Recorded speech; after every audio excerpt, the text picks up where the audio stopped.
How's it going, everybody? Welcome back to the channel. Today we're finally going to be continuing the next part of What If Damon Was in the MCU. We last left off with the story of Karis in Loki, so if you missed that part, make sure to click the link up above to go and check it out. If you guys want to see the next part to this one faster, then let's see if we can get this video to 500 likes. As if we do, then I'll be sure to work on the next part for you. Anyways, I'd like to give a huge thanks to all of my amazing patrons helping to support this channel, as without their support, I wouldn't be able to do what I do. If you'd like to become a patron, then make sure to click the link in the description down below. It would really mean a lot. With all that out of the way, let's get right back into this scenario. After hearing the story of what Karis had to go through with being trapped at the TVA, being trapped at the end of time, and fighting a weird variant me, I feel terrible for her, and tell her that we're alright now. She can join up with us, and things will now be okay. This also gives this version of me an explanation as to why the TVA never came after me, so that's good for me. We eventually reunite with the Avengers, with me introducing Karis to the others. Cap is pretty weirded out by how she's dressed like Loki, but she says that it's just a long story of traveling through time and she's not actually evil like this Loki is. She says all this very nervously though, since she's meeting the real Avengers for the first time and doesn't really know how to act. I tell her she'll get used to it all in due time. After Tony and Thor are able to keep hold of the Tesseract from Alexander Pierce, I look at it and wonder if I should really let Thor take it to Asgard, since I know that I can't just go to Asgard whenever I want. So what if Loki escapes, takes a Tesseract, and Thanos finds him and gets it early or whatever? If Thanos gets at least one Infinity Stone early, the snap may happen earlier, and I don't think I'm powerful enough to stop the snap from happening yet, so it would be better if I just take a hold of it. I bring it up to Thor when we all sit down for lunch. I tell him I can keep the Tesseract out of S.H.I.E.L.D's hands, and if I hold on to it, then I can keep it safe from any outside forces with my speed, and in turn protect Asgard from any big threats in the future. Thor knows that I haven't steered anybody wrong before, and trusts me enough to hold on to one of the Infinity Stones, and keep it out of the wrong hands. The only thing is that him and Loki are going to need to find another way home, in hopes that Heimdall will have enough dark magic to send them back to Asgard. After eating our shawarma, we all take a breather from the intense day that we had. T'Challa tells me that we did really good out there, and says that the world outside of Wakanda really isn't that bad. I tell him it really isn't. Sure, there are some really stupid people willing to fire nukes at cities, but it depends on who you talk to. He tells me that while he's not willing to open up Wakanda to the rest of the world quite yet, he may return soon to work with the Avengers some more if he ever needs it. I shake his hand and thank him for all of his help, and rush him back to Wakanda to return to his kingdom. We all then gather to see Thor and Loki off, and I wish Thor the best, and hope that things go well for them out there, since I can't really interfere with things outside of Earth. Thor says he's got everything under control, and once the Bifrost is restored, hopefully he can visit more and return Bruce.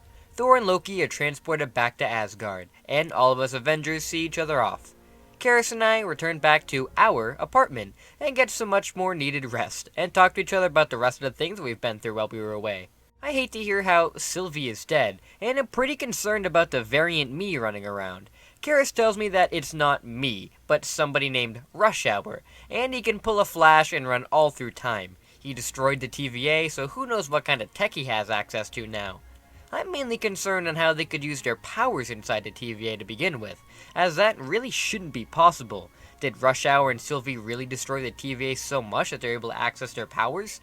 Who knows? I doubt they're able to find He Who Remains, as I don't think that was the variant's goal. But what is his goal exactly? I hate not being able to know about something coming, and me putting myself out there must have created this variant, since I sure as hell know that the only other speedster in this reality is Quicksilver, and he hasn't even gotten his powers yet, so it can't be him. Well, there is a way to check, since we do have a temp pad that Karis got from them, but the problem is that if we get back to the TVA, we're giving Rush Hour a clear idea of where we are, and that's definitely going to be an issue. Plus, it's kinda running out of power, so there's really only one more use for it anyway, so it would be best to save it for something really important. Look at us, having two extremely powerful items in just our dresser drawer. With there not being a major event to happen until Iron Man 3, Karis and I just put on our costumes and become heroes of New York, going around and stopping a lot of crime that goes on in the city. I am known as being an Avenger, with people being kinda scared of Karis due to her, kinda looking like the guy who almost caused the end of the world. She's going to need a new costume for herself, but luckily, Fitzsimmons said that they'll get right on that, since they never got to make one for me, as Nick Fury stole their idea. I still go and practice my powers with them and try to learn new ways to use my powers in everyday life. And Karis is another godsend for the two, as she can show off some amazing telekinesis work to make their work a lot easier. We can't keep living in the apartment we got from S.H.I.E.L.D. forever though, as we gotta pay for necessities somehow. We both have our identities pretty secret from the public, as I'm just known as Speed Demon, and Karis isn't really known as anything yet, so we can just get jobs in our civilian identities. Or, become heroes for hire if we want. We can do that too. You guys can actually comment down below if you'd like Karis and I to become heroes for hire. Hey everybody, sorry to interrupt the video, but guess what? I'm moving up in the world of sponsorships. This video is sponsored by Damon, who sells some really cool anime and manga merch, and a bunch of other cool merch for some pretty cool prices. If you want to get some cool outfits and a bunch of other stuff for an even lower price, then make sure to click the link in the description down below and put a discount code DAMON for 5% off your order. Again, that's code DAMON for 5% off of your order. Hopefully you won't regret your purchases. Now let's get back to the video. Things are looking pretty nice right now living the life, until one day, we see in the news that there's a lot of destruction seemingly downtown, and there's one man in a weird costume standing in the middle of it, asking for Speed Demon. Karis gasps and tells me that that's him. That's Rush Hour. I don't even know how to respond to that. This is the time-traveling speedster that destroyed the entire TVA? How am I supposed to fight that? Well, he's gonna hurt a lot of people if I don't show. So, I'm gonna need to. Karis says that she's not letting me go alone, and we zoom off to meet with Rush Hour. The moment we arrive, Rush Hour looks at us and smiles. He goes to take off his mask and reveals that he's not me at all. It's some random guy who we've never even seen before. He rushes over to me and takes my hand, shaking it, and says it's a gigantic honor to meet me, and that he's my biggest fan. I take my hand away from his and say that I'm honored, but confused. He says that he's traveled for so long and it's so amazing to meet me. He introduces himself as Noman Deeps. He says that he's from centuries in the future, where there aren't that many heroes anymore, but he always admired the Avengers of old, and Speed Demon was always his favorite. He even thought that we were connected in some way, since his name seems to be just Speed Demon backwards if you replace the N with a D at the end of his name. He studied everything about me, and that one day, he managed to create a way to replicate my powers, and he became the speedster hero of the future, Rush Hour. Though, everybody in the future didn't enjoy his work. He always took out the bad guys, but they disagreed with his methods in taking them out.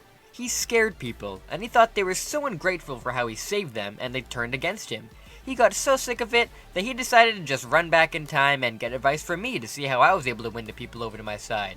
That's when the whole mess with the TVA started, and here he is now. Rush Hour looks at me with a crazy look in his eye. I can tell he's sincere about everything, but I tell him that Karis told me everything else that he did. Brutally tearing apart the TVA Minutemen, killing Mobius and Sylvie, those things aren't very heroic. Rush Hour's face drops. It looks like his soul has just left his body. He instantly turns red with anger. He says that he had to kill all those people, as they kept chasing him and trying to arrest him for not even doing anything wrong. They were the bad guys, so he had to treat them like the bad guys at his time, and kill them. Wait, treat them like the bad guys of his time? I ask him how exactly he took out the villains of the future, and he says that he had no choice but to mutilate all of them. The villains from the future were so prevalent, and to be a hero, he had to get rid of them. Putting them in jail wasn't enough, as he learned that from reading old stories about the Avengers, so killing them would send a message to the rest of the world not to do what these guys were doing. I tell Rush Hour to calm down. That isn't the correct way to go about it. Killing, if necessary, is, but doing it the way he does is insane. Killing people like that makes him as bad as the bad guys themselves. Noman steps back from me and begins to tear up. He turns his head and I can hear him crying. I walk up and put my hand on his shoulder, trying to say that I can help him. But he turns around and thrusts his hand towards my chest. He sends a bolt of electricity right towards me with super speed, sending me flying away towards the building. I crash right into it, and Rush Hour appears in front of me, his cowl back on. He says that if anybody was going to accept him, it should have been me. I was the one he came for to get advice. I was supposed to be the greatest hero of all time. I was supposed to convince everybody that he was in the right. He was wrong about me though. I'm as bad as all the people in the future.